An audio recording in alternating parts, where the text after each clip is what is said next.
Hi! Welcome back to నమోడ్రే. ఈరోజైతే నాకు వాష్ అండ్ ఐరన్ ఆర్డర్ అయితే వచ్చింది. అండ్ నేను ఇది ఎలా చేస్తానో చెప్తాను. నేను ఫస్ట్ అయితే ఆర్డర్ రాంగానే వెయిట్ అయితే చెక్ చేసుకుంటాం. వెయిట్ ఎందుకు చెక్ చేసుకుంటామంటే నేను పర్ కేజీ తీసుకుంటాను. వాష్ అండ్ ఐరన్ అయినా, వాష్ అండ్ ఫోల్డ్ అయినా, ప్రీమియం లాండ్రీ అయినా, లాండ్రీ ఫర్ వైట్స్ అయినా నేను కేజెసే తీసుకుంటాను.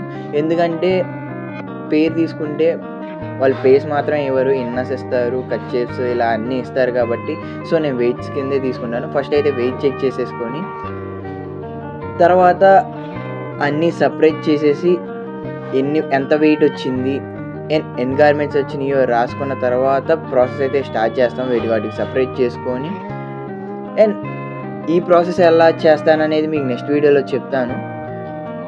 ఇంకా అలా అన్నీ సపరేట్ చేసుకొని ఎంత వెయిట్ వచ్చిందని ఎన్ని గార్మెంట్స్ ఉన్నాయో రాసుకున్న తర్వాత మళ్ళీ సపరేట్ చేసి మీకు నెక్స్ట్ వీడియోలో ఎలా వస్తాయో చెప్తాను, ఎలా చేస్తాను.